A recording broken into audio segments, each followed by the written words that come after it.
When you're a swimmer and you get tired of swimming up and down lanes, then you consider swimming up and down. And underwater hockey's played at the bottom. Don't give up. It feels like the end of the world. It's lonely. It's hard, but just don't give up. And for people around them, be aware that it's lonely and hard, and just support them. A human being is extraordinary, a perfect machine that can achieve it all. But a South African, now we are exceptional.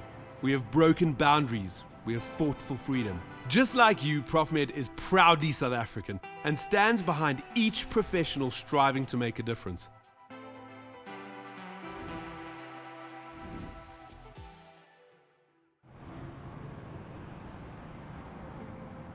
Hey, what's happening? Brent Lindeque, the Good Things guy here, and I'm back with another episode in the We Are South African series brought to you by Profmed. This time, I'm in Centurion, and I'm going to be speaking to Vanessa, an incredible South African athlete with a fascinating story of how she overcame one of the biggest challenges in her life. Let's go chat to her.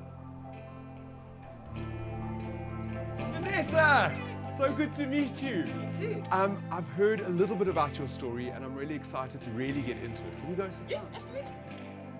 You do something called underwater hockey, which I've never heard of before.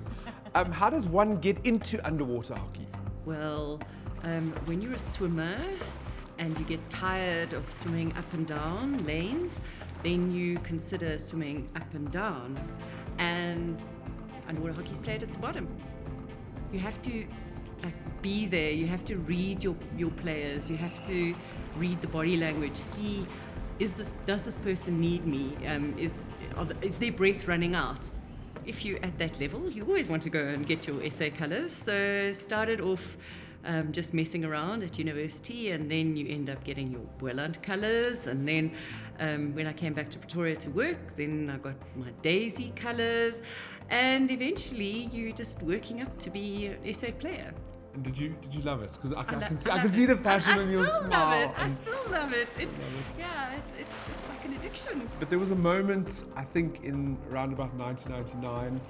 Yes. Yeah, moments in 1999 when you were enjoying it, at the height of enjoying it, and something happened. I was. So I was preparing for my first SA trials, and you're required to be very fit.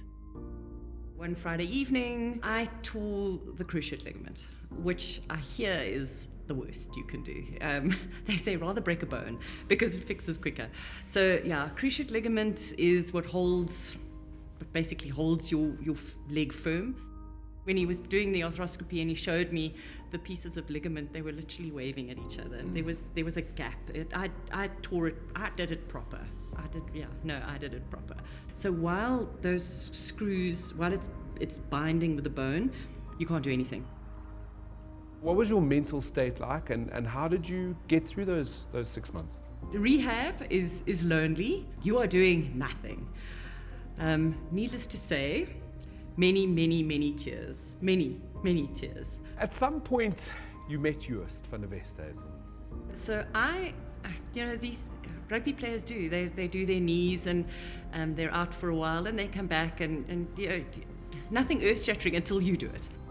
So one morning, during my 15-minute warm-up, Joost was being worked on by the physio. So she was busy throwing balls to him that he was moving side to side and so on. And it was I nearly fell off my bike as well, because you see these guys on the TV and they're superhuman. And he actually said, "Tannie, ek's moeg, kan ek rus?" And I'm like, what? He's human. He's human. I would never dream of telling this Tannie that I wanted to rest. Maybe because I was too scared of her.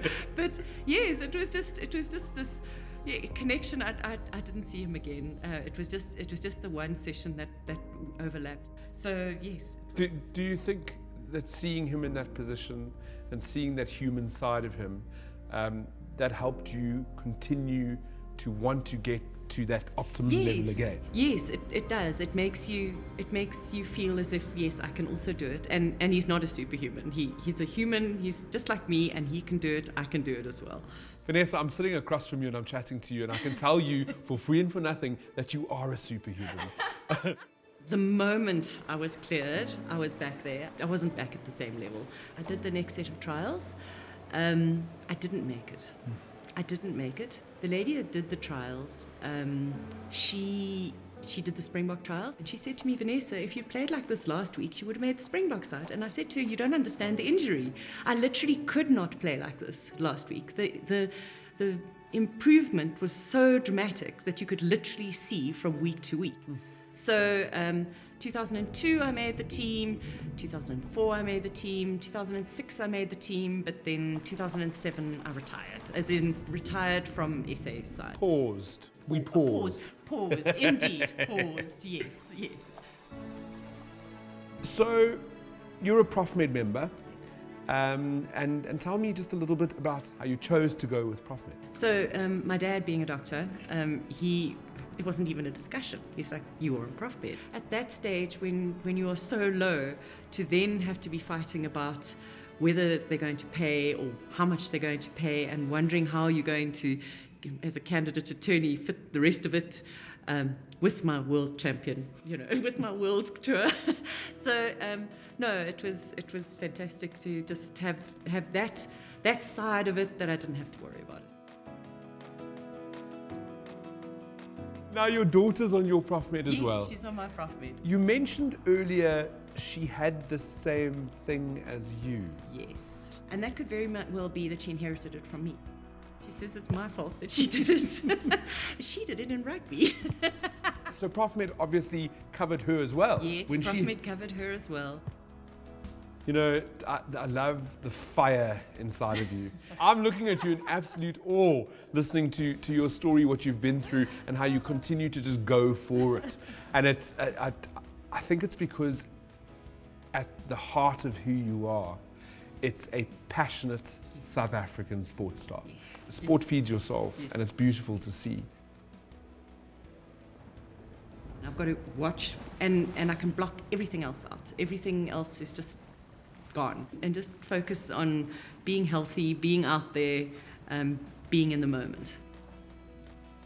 For other South Africans that are watching this right now, who may be, I don't know, in a brace, or may just be facing a really big challenge where it feels like the weight of the world is on their shoulder, and perhaps they won't be able to reach those goals that they had in mind. Don't give up.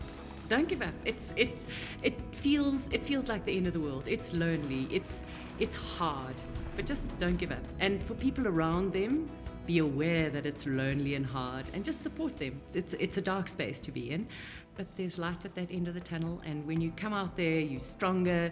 You've overcome something tough, and it's great. And that is another incredible episode in the We Are South African series. What an inspirational athlete, and a reminder that even our superheroes are human. Remember, have goals, be present, and when faced with life's challenges, never, ever give up.